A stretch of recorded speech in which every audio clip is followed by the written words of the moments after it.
Welcome. Why are you sitting so far away? Are you nervous? Are you scared? You're just Methodist.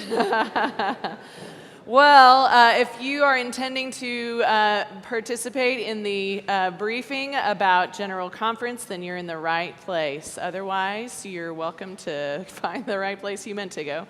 Let's begin with a word of prayer.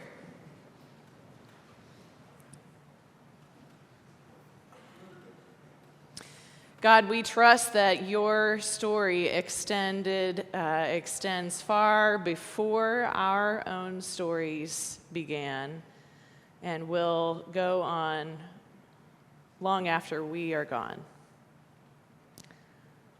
We also trust that in you we can stand freely and boldly in the present in whatever circumstances in which we find ourselves. We can trust in your grace for the moment.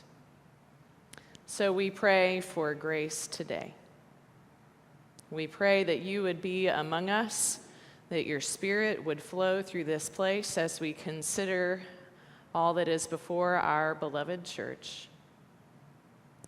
So we pray you would be present in this time. For we ask it in Christ. Amen. Well, understanding that, yes, come in, keep on coming. Understanding that in this room there are some people, I promised Mary that I would try not to move too much so that she can get this on video and we can share it. So if I start to move and then I stop, that's why I am awkward, but that's not just the only reason. So, let's see. In this room, there is a wide range of knowledge and understanding about the way the United Methodist Church works. And so some of you know the ins and outs of all of this better than I do. Some of you are very, very new to it. I have tried to strike somewhat of a balance to give some basic information and a little bit more in-depth information about what is before us for the General Conference coming in May. And so I hope we've struck that balance well.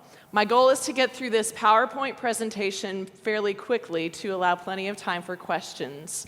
And so I'm just going to plow right through what we've got here, and then we'll move on to there.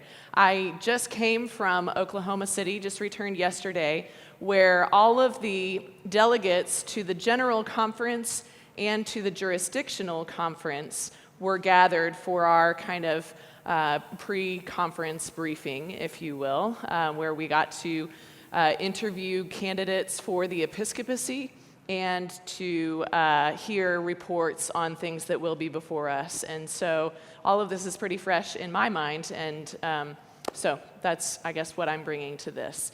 All right, Taylor, thank you. All right, is that really the first one? Try again. Is it? No. Okay. Something happened with the order of these slides, but go ahead and go to just the second slide, and I'll just start with there we go, that's the one I was looking for. All right, so here's some basic information about the General Conference of the United Methodist Church. Every 4 years, this year it'll be 862 delegates. It's required to be less than 1,000. The exact number varies slightly, but this year it'll be 862 delegates. We'll gather in Minneapolis in May for 10 days. And in the year 2000, 16% of those were from central conferences outside of the United States. This year, 20 years later, 44% of the delegates are from central conferences. So just over half are still from the United States. That gives you an idea of the significant change in demographics of the worldwide church. We have 13.2 million members. At this point, I say at this point, really in 2017, 6.8 million of those were inside the United States, so a little over half. And so, let's see, the layout of the room, we're in a big convention center. We spend 10 days together And the delegates sit at tables on the floor by delegation. So we sit with our delegation. This year, our Rio, Texas delegation is assigned to sit on the front row. So there will be far less checking of email by the Rio, Texas delegation so don't email me. And then the bishops they do their best impression of fake ficus trees and things like that, because they sit on the platform behind the presenters. And so we're all facing each other. It would be as if they were sitting up here in a way. But they have no vote in General Conference. They're just there kind of on display, which is very odd. And then observers are in the seats around. So if that gives you an idea, convention center kind of setting, that's how we are set up to do our work. All right, next slide. The way that the schedule works, kind of what we do at General Conference, this happens every 4 years. So if you think about our legislature here in Texas, meets every 2 years for 140 days. For the United Methodist Church, our legislature meets every 4 years for 10 days, right?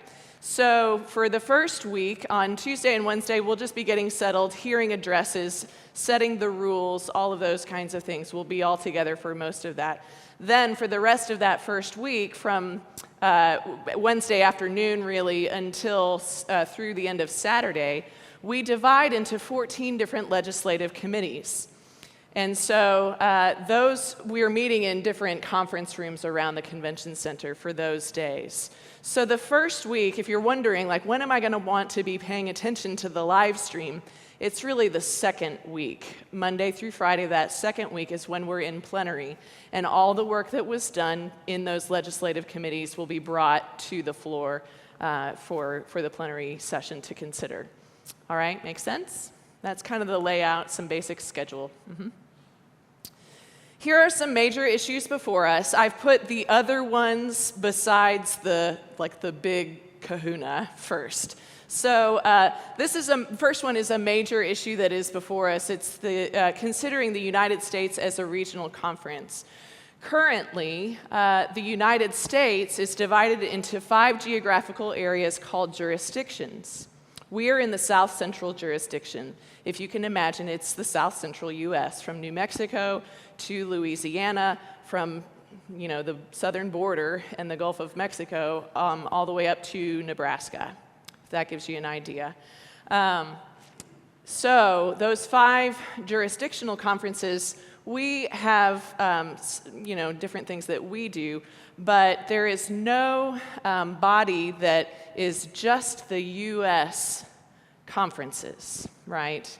Meanwhile, outside of the U.S., there are central conferences. And those central conferences have flexibility with how they handle much of our church law, our book of discipline. There are certain parts that are applicable to all, but it's not very much. It's the basics, right? But then the rest of how you live that out, they need contextual flexibility to decide what are the requirements for pastors to be ordained, for example, because educational requirements can't be the same in the U.S. as they are in Zimbabwe, right? Very understandable. And so the rest of the world has this kind of contextual flexibility that we do not have in the United States. We have to follow every letter of the law. And that means that when the General Conference gathers, there is much of the work that is to be done doesn't necessarily apply outside of the United States. And so you have delegates now, 40-something% of the delegates are making decisions on things that only apply to 50% of the U.S. delegates. Does that make sense? That's a problem. In many ways, we are like a spider caught in our own web. Our system is just not working for us. And so really, I think increasingly, the whole church realizes the need for structural change and to separate the United States as its own regional conference, right? So that we can do the work within the United States to address the parts of the Book of Discipline that only apply to the United States. This goes beyond any conversation about human sexuality. This is about, like, why should my friend from Russia be voting about my pension when it has no bearing on them, right? And when they don't have any system that in any way looks like our pension system, right? And it's based on our tax law. It just doesn't make sense. So the church recognizes that, and there's a very strong support for creating a U.S. regional conference. A couple of different options for how we do that. There are a couple of different plans for how that would be presented. The connectional table is bringing a plan, and the central conferences are bringing a plan called the Christmas Covenant, if you've heard that language in some of you get lots of emails. So that's coming before us and is anticipated to be easier legislation to see pass. Another piece is that the Standing Committee on Central Conference Matters sees a need, because the church has grown so much in Africa, for some restructuring of those central conferences in Africa that would essentially create a need for more bishops, 5 more bishops on the African continent. So that's a piece that's before us. A group has been working for 8 years to revise. I was going to say rewrite. I don't think that that's fair. I think it's a revision of our social principles. And so these are the statements about what United Methodists believe about different social issues. Those are coming before us for approval. And then, of course, the 2024 budget is before us as well. So there are some important things that we'll need to do besides, decide the future of the church. And some of those things are affected by what decisions get made about the future of the church. So speaking of, talking about the thing that everyone is here wondering about, what do the plans look like for either the restructure or the division of the United Methodist Church? We have, since last February, we've been on quite a journey, haven't we? After the swift and quite sweeping U.S. response to last year's General Conference, it was plainly apparent that something needed to give. And so various groups began to develop coalitions and to try to find groups that could work together from different perspectives to write a plan for how the denomination could or should move forward. Should we split? And if so, what does that look like? Should we hang together, and then those who need to leave should leave? And if so, what does the hang together group look like? And all of that. So a few plans that were submitted back in September at the deadline for submitting legislation are what you see here, the Indianapolis plan. That's really small, isn't it? I'm sorry. Indianapolis plan, the New Expressions Worldwide plan, the New Generation UMC plan. All of those were submitted in September by the deadline. And so they're included in sort of the proposed legislation that is already rightly before the conference to be considered. But then, as you heard, in January was released a piece called The Protocol for Reconciliation and Grace Through Separation. And this, I'll spend the rest of the presentation sharing some of the details about this, but before I get to the details, I'll say why we're going to focus the rest of the time on that. Some news outlets basically indicated that when that came out, that it was already a done deal, that the United Methodist Church had decided to separate, and it was there it is, it's already done. And I got lots of emails, and every pastor and every DS got lots and lots of emails. Wait, what happened? What happened to General Conference? Well, the news just doesn't fully understand how our system works. And so, however, the gravity of this plan is so significant that it has really rendered any conversation about any of those other plans mute. Like no one is talking anymore about the other plans. Does that make sense? And that's really because many of the most prominent leaders in the denomination are part of the group that created the protocol. So the people that everybody is looking to are the ones who put this together. And it was considered to be the greatest coalition the broadest coalition of people that created anything. So it is now kind of, the question is not which plan, as much as it is, will the protocol pass? Does that make sense? So let's talk some more about the protocol. It was developed by this 16-member group of people that met from August through December of 2019. And it included representatives from traditionalist and centrist and progressive groups. You might be interested to know that the head person of Reconciling Ministries Network, for example, was a member of the 16-person group. There were bishops. It was initiated by a bishop outside of the United States, a bishop from Africa. And so I will say, notably, out of the 16, there was only one bishop from Africa. And that'll come back to us later. But bishops and lay persons and clergy from a wide variety of perspectives, representing a wide variety of groups. There were people represented, so there were people of color in the group. However, the leaders of the ethnic caucuses were not members of the group, if that makes sense. So, for instance, Black Methodists for Church Renewal, their head person was not at the table. However, there were Black people at the table, if that makes sense. Some consternation about whether that was right, as you can imagine. But that's what they did. And then the mediation was provided pro bono by Kenneth Feinberg, who we have heard in the news lots because he administered the September 11th Victim Compensation Fund as well as the BP Deepwater Horizon Disaster Victim Compensation Fund.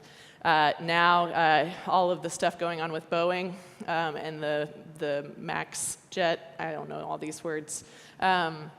He's about to, that's his next job, is to take care of all of the stuff with the airplanes. So he does big work, and frankly, the gift of doing this work pro bono, I'm sure, is worth millions of dollars.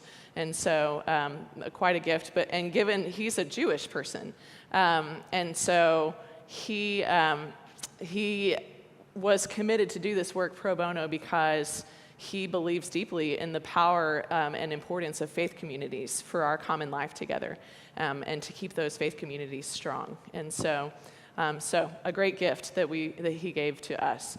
Okay, so the protocol itself, in essence, it proposes restructuring the United Methodist Church through a separation, through a mutually supported pathway of separation.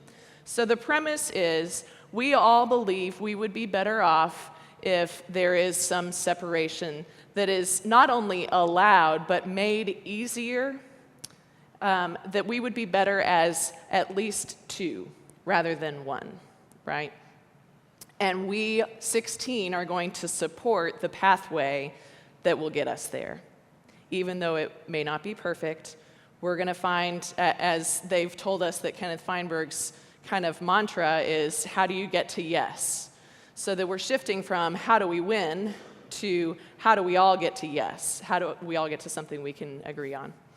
So it anticipates the formation of a new traditionalist denomination, and that group would be able to form their denomination, and when it separates, they would be given $25 million over the course of some years, and that denomination would need to form basically within a year from the end of this coming general conference. So they have a year to form a new denomination. Then it recognizes that other new denominations may also want to form, and that those would be quite a bit smaller groups. And so they've given a smaller amount of money towards supporting other groups that may want to form. I think the anticipation is that this would be a group that is much more progressive, right? This would be the progressive end, which would be quite a bit smaller. And so $2 million that they would be able to form as well. Then, with that kind of structure in place, then it opens a time when annual conferences that's in the United States and central conferences and local churches can vote to align themselves with one of those new denominations. No conference, no church is required to take a vote. Does that make sense? So no one has to vote, but if a church or a conference wants to take a vote, they can do so to leave the United Methodist Church and go to a new denomination. Okay. For annual conferences who want to take that vote, the vote has to be held if 20% of those voting at the annual conference session are supporting a motion to conduct a vote. So if you have a fifth of the voting members of our annual conference who want to have a vote taken, who want to see that vote happen, to see if we want to leave the United Methodist Church as a whole conference, then you have to take a vote, okay? And the timeline for doing that would be either at this coming annual conference session, which will occur less than a month after General Conference, or the next session, which will be June of 2021. So you don't have to do it right away, in other words. You can wait and do it the following year. There also likely will be there already are some conferences that are planning an extra session of their annual conference at a not the usual time, sometime in the fall. I know the Texas Conference has already got a session planned for August, and so it could be brought to a vote at one of those as well. Then, when they take that vote as a conference body, in order to affiliate with one of the new denominations, then they need 57% of those who are voting need to be in support of joining a new denomination and leaving the United Methodist Church.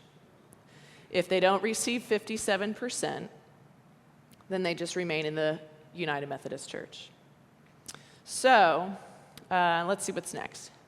So let's say if you are in an annual conference that either voted or just didn't even vote and is going to remain in the United Methodist Church, you still have an option as a local church that you can leave just as your church. And the way that works is that the church council determines whether that voting threshold will be a simple majority, so 50% plus one, or a 2/3 majority of those who are present and voting. It's done through a church conference, which you would recognize because it's the same rules as how we've done some of our votes around marriage equality. Basically, if you're a professing member of the church, you can vote. It's not just the church council voting or the administrative board voting, it's the whole church, okay? Those decisions have to be made by the end of 2024. If a local church does not vote, then by default, it just remains a part of whichever denomination their conference is in, okay? So if your conference either didn't vote at all and is just staying, or voted not to leave, but to stay, then you stay as a local church. But if your conference voted to leave and go, say, to the Wesleyan Covenant Association, and then your church, then basically what's before your church is, do we want to vote to go back, right, into the United Methodist Church? Do we want to vote to do something different from our conference? Okay? So in some way, the conference decision kind of needs to be made before the local church decision can be fully made. One of the first questions that comes up is answered pretty easily. It's always about property because you know the trust clause it basically says that your property as a church belongs to the Greater United Methodist Church, and so that's been one of the great discouragements of leaving the denomination is, well, you can leave, but we got your building. Under this plan, churches and conferences who leave through the measures of this protocol, they will retain all property, all assets, and all liabilities. So you take your debt, too. Pensions and benefits really have already been handled. Part of the shifting over the last few years in our pension program, that group that does that, they shifted from being the General Board of Pensions and Health Benefits for the United Methodist Church to becoming WestPath, right? So that they have broadened themselves and done the things that have been needed in order to be able to provide their services for folks who leave the United Methodist Church and go into these new Methodist denominations. So basically, they'll remain for everybody who wants to stay in.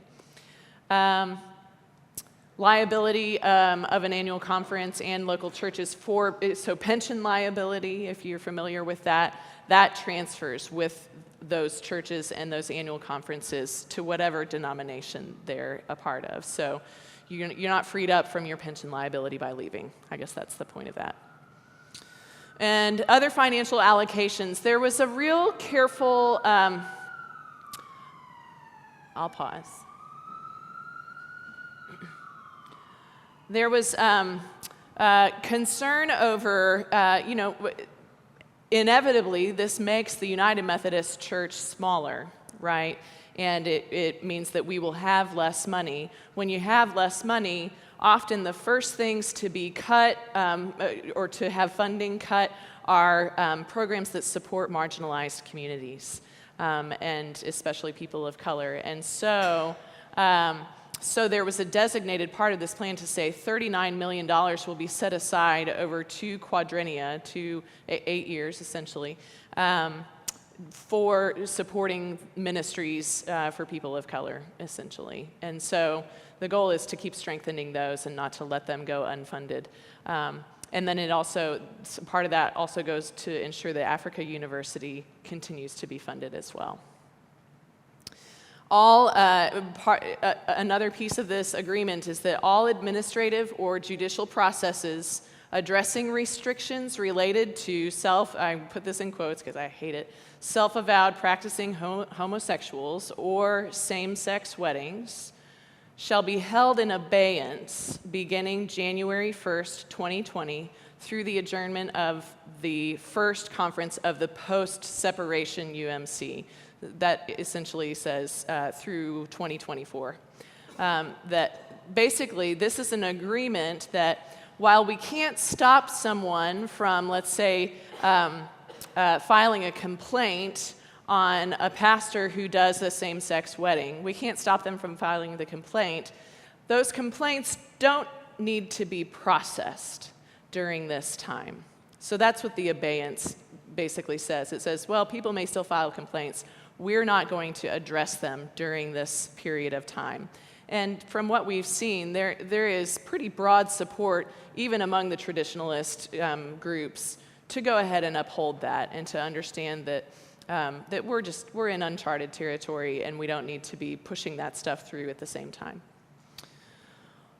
All right, so a couple of quick questions that I know you'll have. How does this plan, since it was submitted after the deadline for legislation to be turned in back in September, how does it get to General Conference? Well, frankly, it's already on its way. Basically, it needed to be submitted by an annual conference that put it forward from their whole annual conference.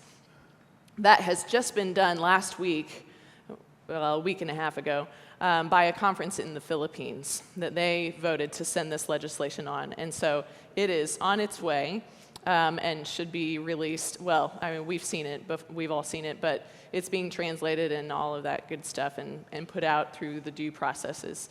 There is also a request for the Judicial Council to make a declaratory decision about the plan itself. Basically, what we don't want to have happen is the General Conference approves it, and then the Judicial Council comes back later and says, well, that's fine that that's what you want to do, but it's against the Constitution of the Methodist Church, so you can't do it.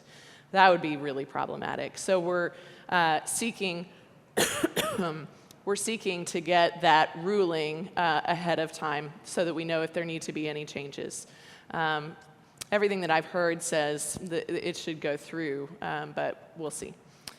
And then the other piece is to identify when is the best time on the General Conference agenda to have this happen. On one hand, you think, well, we should do this first so that we know if we need to even address all these other plans that have been submitted in our legislation. Did I even need to read all of that? But it's very complicated, and it's very, I'll just say, it's political, right? I mean, there's sort of questions of, well, if we vote on this first and give this group, they know that this is passed, then what motivation do they have to pass this other piece, right? And so there's a lot of questions around how that's going to work. I'm delighted that I don't have to be the one to decide how it happens. So we're just kind of waiting for that to unfold to see when does this protocol get considered by the body, and even which legislative committee will receive that legislation for consideration, who gets it. So those are kind of remains to be seen at this point. Is that it? What next? Well, I'll save the what next until the end, and I'll pause here to hear what questions you've got. Steve. Okay, yeah, 2 different questions there. So the first question he asked is, were those 16 members of the protocol group, did they actually represent the various constituencies well enough that it will provide the votes that it needs to pass? I think that's the million-dollar question right now, honestly. And I think one of the big questions is, was there enough African representation at the table? This week, the Liberia annual conference kind of rose up and said, we don't really like this. And so there's some question about how, Africa is not a monolith at all, but which African conferences are supportive, which are not, which bishops are, which are not. There's some question, and so I think that is like I said, it's the million-dollar question. We just don't know. There are plenty of people who are upset by representation and non-representation on that group. At this point, it kind of is what it is. I think that the question that keeps ringing in many of our ears is that question that Kenneth Feinberg kept asking them: what is your alternative, right? If not this, then what? Because without a solid, well-supported plan before us, all we have is chaos, really. And so I would say at this point, this still is by far and away the very best thing that we've got going for us.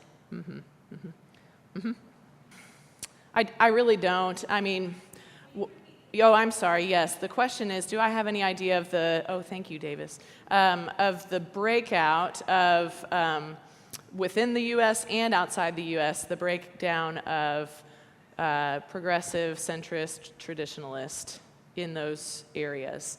I don't. As you may have seen and remember from annual conference season back in the summer, there was a pretty big sweep of progressive and centrist delegates being elected to General Conference. That's how I got elected, right? So the U.S. delegates are far more progressive and centrist than they've ever been. We picked up a whole lot of votes that way. Nobody thinks that it would be enough to, for instance, repeal the traditionalist plan just on its own, right?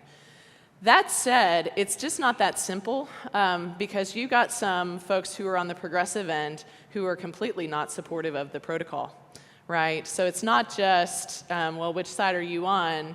It's how do you feel about this particular plan? And so it just gets a lot messier, and there are plenty of people who are counting votes, but the people who count votes also thought that something different would happen last February. So it really is hard to say at this point. Karen Smith. Oh, I'm sorry, Davis. Yeah. So you did a really good job explaining all the options that are laid in front of us and how it's going to work. What you didn't address is, it seems to me that there could be a vote and we could end up on one side and they could keep the same verbiage we're trying to get away from. Do we have any guarantees that if we land in this one side that they're actually going to change the verbiage in the Book of Discipline that we adhere to actually get us what we're wanting before we make this vote? I'm not sure I fully understand what you're asking. Can you ask the last part again? What happens to the language in the Book of Discipline? Okay. Great. That's very clear.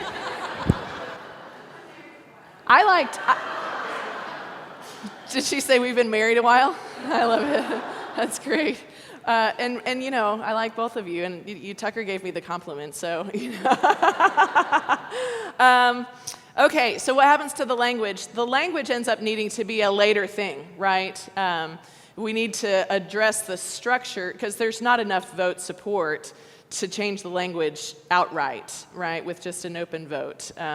So we got to address the structure first, and then once we let that play out, then there will be plenty of, and that's actually written into the protocol, that's kind of next step is that some of that work gets done at the U.S. regional conference level, if that passes, and then some of that gets done in the post-separation UMC, right?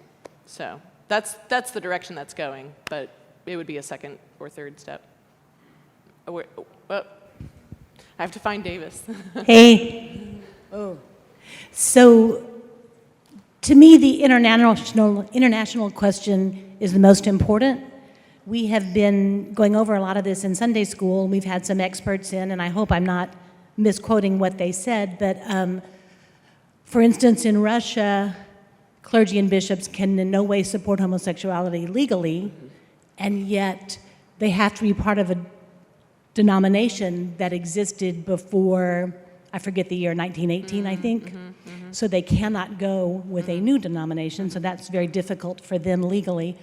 And then we had someone share that the Justice Council heard a presentation in the last few years that there are African leaders that if in certain nations they go home and have voted in any way supporting the LGBT community, their lives would be in danger. So I think dealing with the international contingent, there's a whole lot of variables that don't affect the U.S., and do you have any sense of how that plays into all this? Well, I think you've articulated how it plays in, right? I mean, it makes it more challenging and more complicated for those groups outside the U.S. to support anything, really, any kind of change. And I think that complexity is helpful for us to understand in the U.S., that it's just not as simple as these people are nice and these people are mean, right? It's not that simple. And so I don't know that I have a lot to add to that. It's just complex, and it will affect their votes. I don't really know what else to say. Karen, are you trying to add to that? That's the hope, but I will say I've heard that hope articulated most from inside the U.S., like that we think that would work if we adopt the regional plan that kind of puts a little separation between us and the rest of the world. They may or may not feel that way. I think one of the unanticipated things we didn't realize is in Africa, the symbol and the name United Methodist Church are of extraordinary importance. Whereas here, those things, they're a little tainted right now. And even before last February, they already were. I mean, it was a little, while we may feel a lot of pride and deep commitment to our church, the name we may not feel as strong about it as some people in other parts of the world. And so that's, another layer of complexity to the challenge. So, okay, I think I only have time for one more question, and then I'll just make a closing remark. So, Pat, Davis is coming. Thank you, Davis.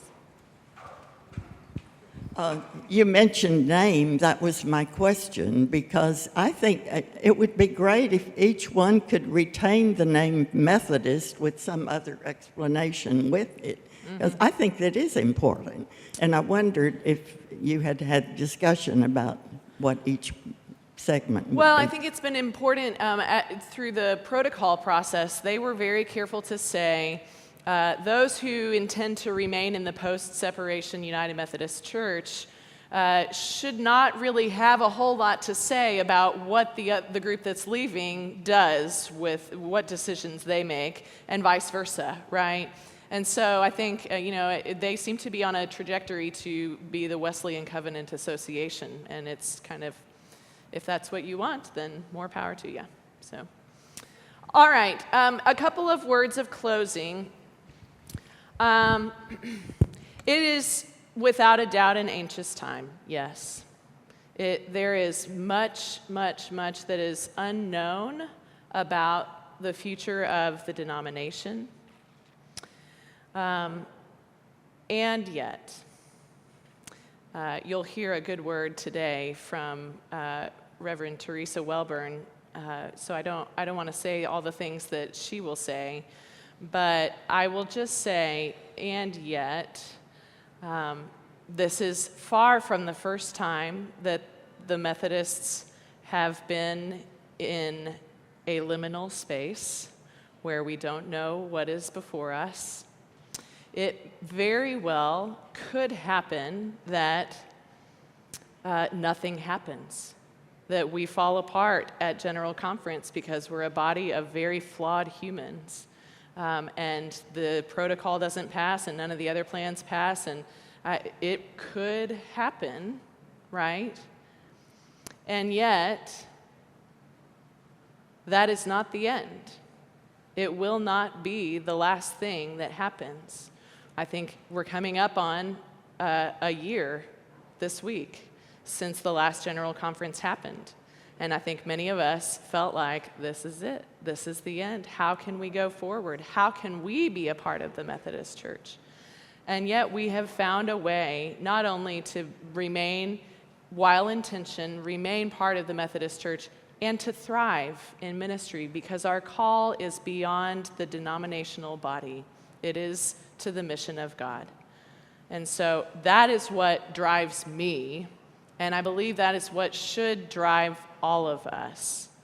Because if we are here because we're centered on the United Methodist Church and what it does, then we're just going to keep swimming around in this maelstrom forever, forever. But the call of God moves forward. So I honestly, I have said before that the period of struggle, the control over those 10 days every 4 years has remained solidly in very conservative hands, right? They have won the votes more and more and more. But the power over what happens for those other thousands of days that through that 4-year period is in our hands. And we have a lot of leadership and a lot of power in this congregation alone to be salt and light in the world and for the rest of the church. So our call is really to maintain calm as much as we can and not put all our eggs in this basket, because it will do us no good. Even if the vote goes our way, it's going to be problematic. Everyone knows it. It's going to be a challenging season. But that is not everything that we do here. It can't be.